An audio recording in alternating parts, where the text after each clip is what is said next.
Overwatch. Play it now on PC and console.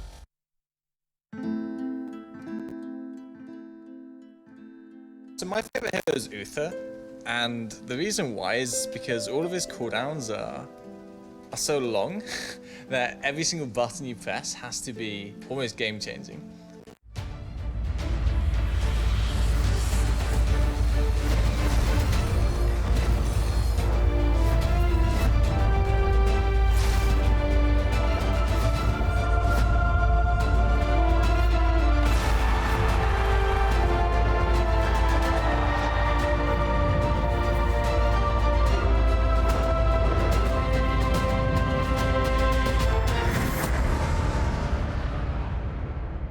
Welcome back to the mid-season brawl here for the Heroes of the Storm Global Championship, as we just got a tantalizing glimpse into the artistic nature of Bakery painting a pancake with a smiley face. As of course we do have here at the desk once again, it's not a desk, that's the first time I've called it a desk, it's the concave. It's Grubby, it's Tetcher, and it's Fan. Gentlemen, we saw a crazy series just then, and we might be in for another one. Dignitas going up against Soul Torturers. We had just then Latin America hype yesterday with Soul Torturers versus Tempo Storm. We had some lovely Soul Torturers hype thanks to Zeratul. Question is, will Dignitas befall the same fate? It's true. They're one of the better teams when it comes to the smaller regions, rivaling the major region teams. We've seen a lot of these members in the past giving them a good fight. And Soul Torturers going up against Dignitas. It's definitely not as clean-cut as people would just be like, Dignitas, easy peasy, right? Yeah, it seems like Dignitas raises up their own skill level to about as much as what the challenge requires. Right. And when they play against the top team, straight away they're world class. And when they play against teams that are kind of in the middle, they are middling as well. So it kind of depends on their passion, their emotion. Yeah. Are they fired up enough to take on Soul Torturers here and make it a good match? Fan, are you excited to see maybe Soul Torturers trump some Europeans? Oh yeah, I'm very excited. I mean, at the start of the day, just going by yesterday's results, I would have said L5 versus Red Canids was the one where you'd be like, L5 easy peasy, and you know, that was anything but. So looking into Dignitas versus Soul Torturers, I thought this would be one of the closer matches of the day, so I'm really excited to see how this turns out. Yeah, definitely. Of course, we can't go without talking truly about what Dignitas was able to accomplish yesterday. It was quite the feat indeed, from the clutches of defeat itself in game number 1. So Tetcher, that was a phenomenal series to witness. It really was. Dignitas, they were in basically an unwinnable situation and played to absolute perfection to be able to take that back from L5. Me and Dread were stunned. Dignitas were very chuffed watching that. You guys were speechless when we went back to you. One of my favorite series of the tournament so far. I mean, it's one of the standout series of all time, realistically, considering the recovery that they were able to make. So, Grubby, what can you tell us about Dignitas, their kind of fortitude, how they're approaching the games yesterday, whatever you want to say? Well, they seem like slow starters, you know. They had a pretty bad loss against E-Star with drafts that reeked of half-a-year-old meta. Yes. And then suddenly against L5, they brought the pain. They heavily adapted to a greater degree of one series to the next series. One day to the next day than we see from almost any other team. So Dignitas, now they have to prove that yesterday was not a fluke. Fan, you've played against them. Are they a weird beast to go up against?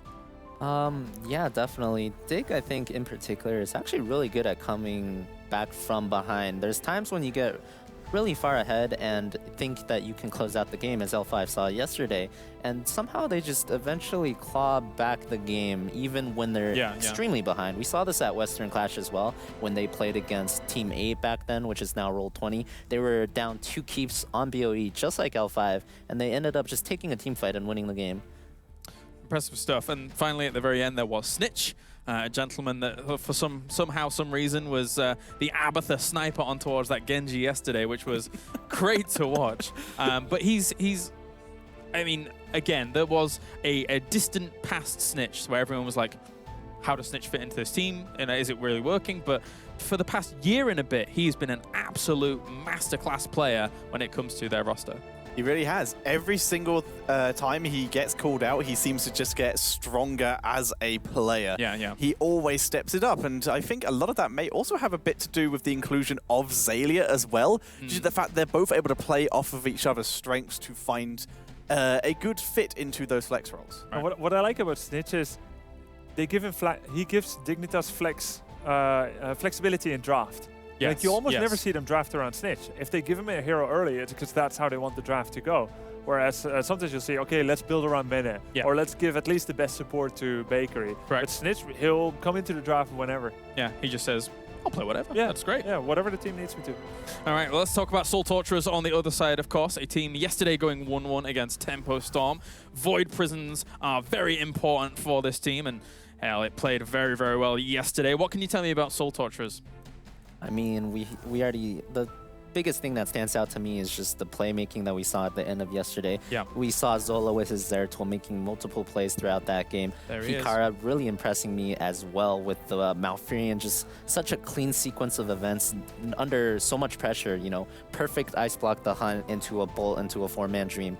Just very impressive overall. They have had some of the most interesting games in terms of variety of skill level. In some of the games, in the first one against Tempo Storm especially, they did look good, but they looked nowhere near as good as they did in the second game. Right. And that's interesting to see from a team that some are labeling as the gatekeepers of the bottom of this group, because if they're able to take a point off Dignitas here, that throws the entire group into disarray.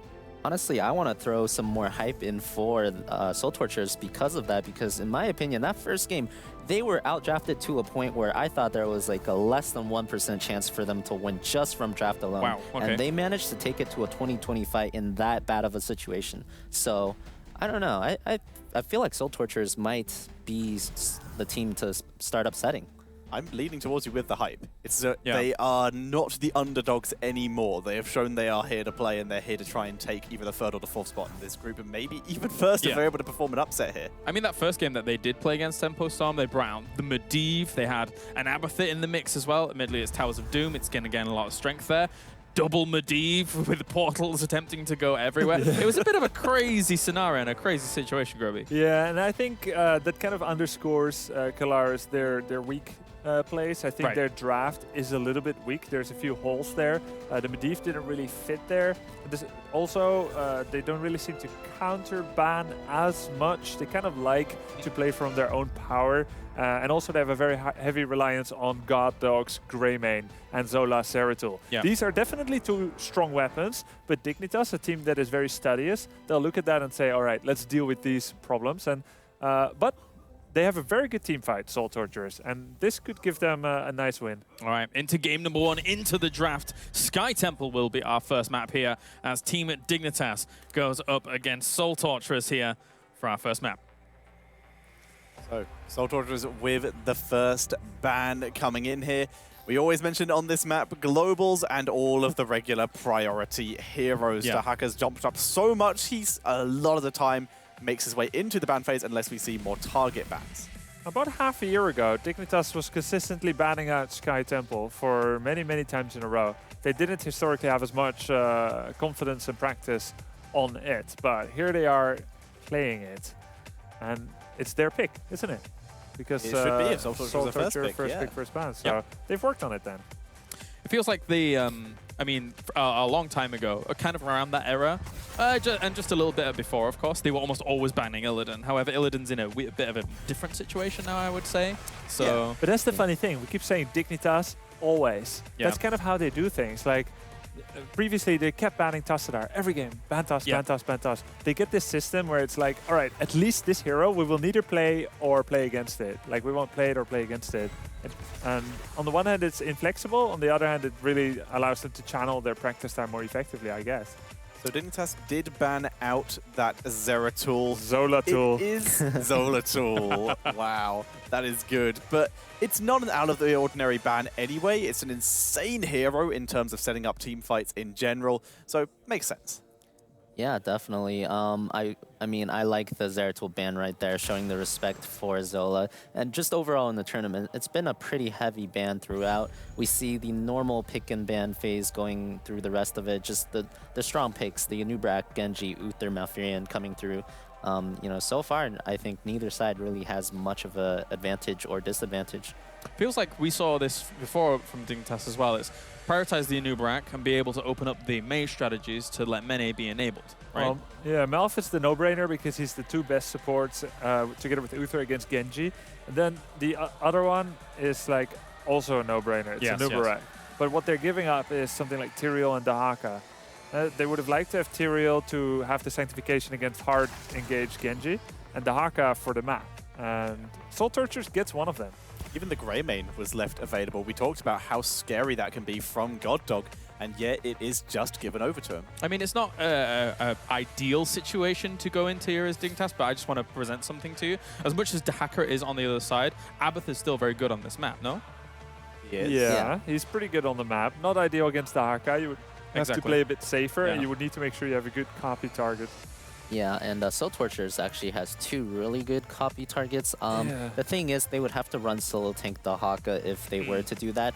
Now, personally, I do think that is a thing. That's something like GFE has done successfully in North America, so I wouldn't be totally against it, but I think most teams here are not that comfortable running that kind of composition. One thing I wanted to note too was that this is one of the few times Team Dignitas has gotten their Anubrak Malfurion combo. When you look at the playoffs in Europe, this was the combo that they loved running the most, the Anubrak with the Malfurion. Most of their games at the tournament so far, they've managed to get either the Anubrak or the Malfurion, but not both. So this is the most cookie-cutter Dignitas draft that I can think of right now. Them banning out Karazim, are they trying to force Rehgar to then maybe have a blow-up comp set up around targeting a Rehgar? Is that something that could come along? I think you can dodge Cocoon with Karazim, with a Radiant Dash. You can, but it's... Yeah. It's not easy, but you can. Yeah. And also he's got that 75% armor when he gets stunned and rooted, so he's a bit harder to kill for Malf and Anubrak. Rehgar, on the other hand, a bit more of a target, so that could definitely be something. And also, I think it means they want Tyrael themselves, because they were considering banning Tyrael, then they didn't. Maybe they'll take it now? Let it through. Karazim also a bit more often used in those heavy melee comps like the Genji and the Greymane, as we've seen it in some of the games earlier. So solid ban overall, and the Leeming in response, lots of respect being given over to Mena there. Oh, hello. It is Illidan Abathur. And here we go. Yeah, the Abathur, once again, a good deny pick for Team Dignitas, but it also gives them that global. If they do run Illidan with Hunt, then that'll give them another kind of pseudo-global that really starts kicking in at 10. So the two of those combined should be able to match the global power of Dahaka. Illidan the Hunt is very strong against Genji. Like, none of what Genji does is unstoppable. Deflect gets cancelled, all of his dashes get cancelled, so whenever Genji goes, like, kind of comfortable, let's slash my sword, Illidan can just say, like, this is your end.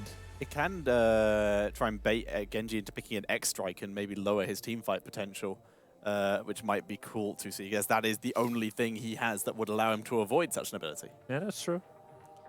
Wondering if Soul Tortures is going to go with the Rehgar pick here. I have to imagine that's the pick Team Dignitas wants them to go. They want a vulnerable target Rehgar for the healer. Arthas seems to make most sense, huh? Oh.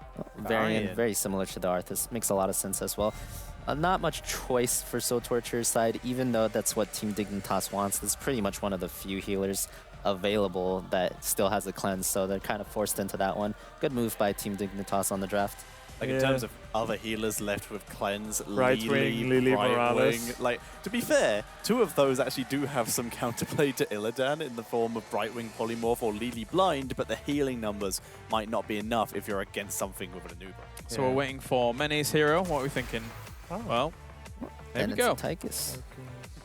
That is strange. I have not seen Mene play Tychus too often. Really liking that Li Ming ban there. They have the Greymane plus the Genji, and that makes it so you don't want to go Chromie into that. So it's kind of forcing Mene onto one of his less comfortable heroes. And you want to take something relatively survivable. Tychus with Odin can have 25% resistance all the time. You can take Neo Steel coating, so that's some nice survivability. They just needed an independent ranged assassin. I would say Mene is well versed on the Tychus nowadays, though. Like the past couple of weeks at the end of HGC Europe, he was kind of put onto it because of the kind of compositional routes that they had to go in terms of the flexibility of like Snitch and things like that as well. It's not going to be easy for him. He has a sustain healer in Malf, and he's up against Genji flanks, Greymane dives, and Dahaka flanks.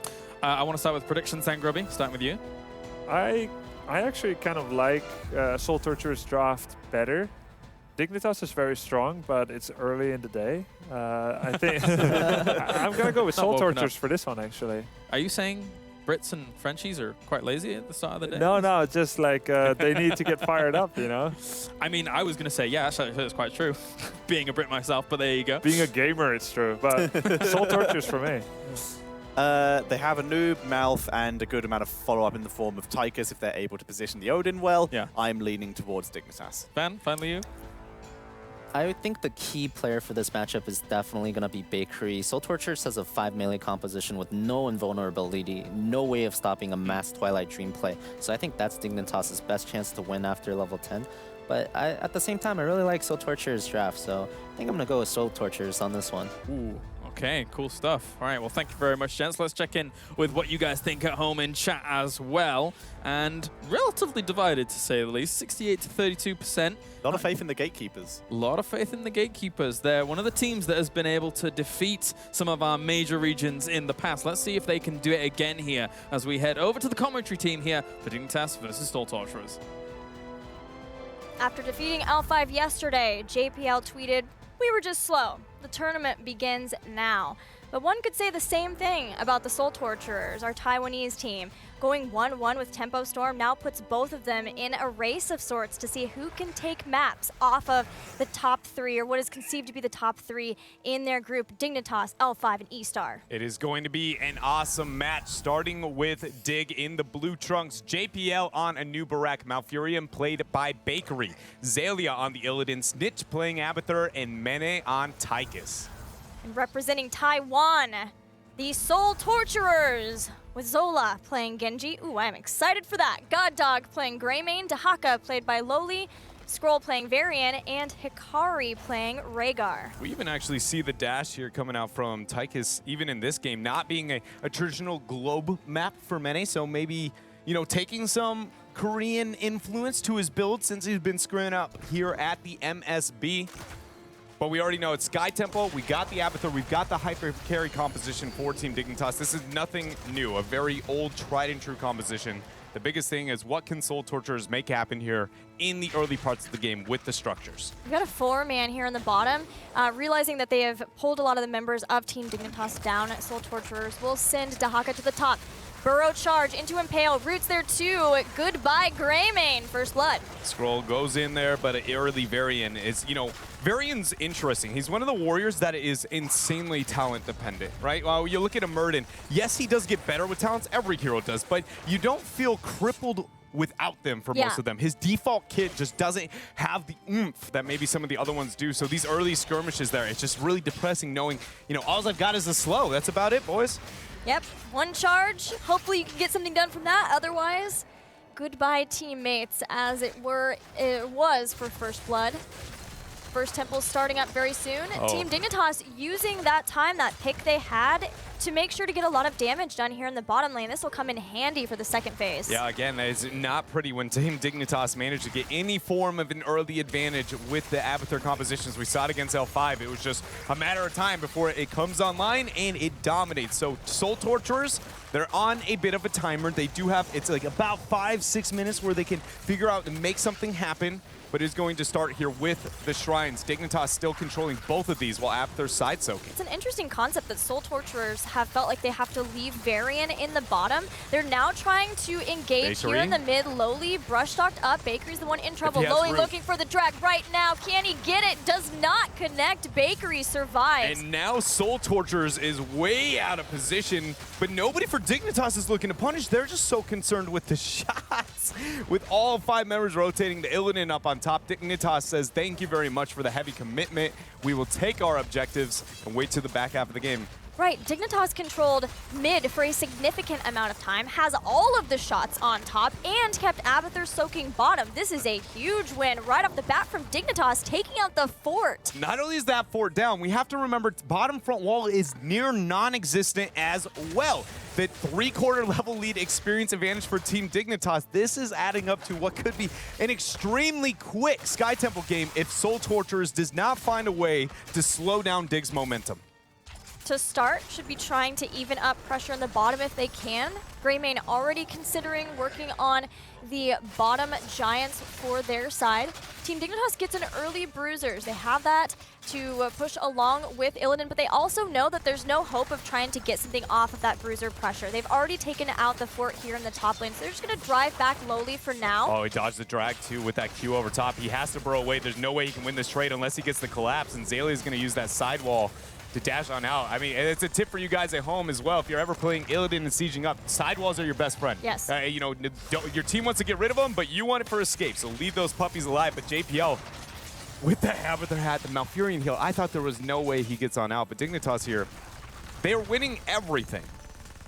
Heavily. Heavily. It just, again, it's so hard for me to convey what that means in Abathur compositions. This is a small lead for Dignitas. It is a huge lead for Dignitas with this comp. And in Team Dignitas, Soul Torturers thinking they were going to have the kill up in the top or trying to save lowly, so many of them rotated to the top. They did nothing with their giants, and now on the other side of that team, Dignitas getting so much done with these giants. The well's even gone here in the bottom lane. And now Lolly has to sit there so low on HP with the rest of the members of Soul Torturers to defend. Dig will back out and give it up.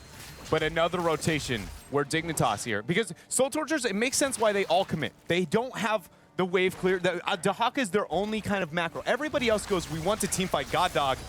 Not long for this world. Beautiful cleanse coming out from Hakari, but that is a JPL making sure he gets the pickup there. Zola, very ambitious, getting onto Bakery, but now no reset available. He was trying to split him back, possibly, but JPL and Mene played that so well, keeping protection on Bakery from both sides. So there was no way for ST to get that kill. The nice thing is it burns a couple of taps, but just the sole fact that there are taps available for Dig there, whereas there's nothing here for ST if they get into trouble. ST have some hard decisions to make. They're a level behind.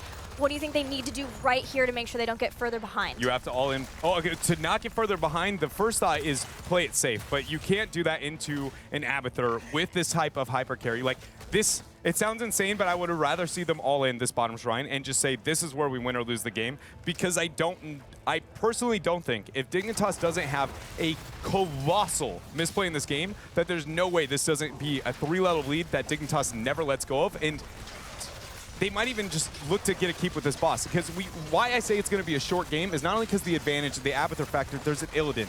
The ability to end the game so fast with an Illidan hyper carry composition is real. I mean, we see 6-7 minute games because he's the best core killer in the game. I love that Team Dignitas has stepped off of the shrine, both to make sure that Bakery could be with the rest of the team just in case, right? Just in case anything, Soul Torturers got aggressive, just making sure that there are no errors now for Team Dignitas since they are so far ahead. So now Dig gets vision of Hikari once, the Hunt, and Nubarak, JPL all in. They get the first pick, and then they're going to look to keep core something. They are going to all in before 10 is even available. Soul Torturers showing 3 people here is insane. They need as much side soak as they possibly can. There we go. That's the Odin.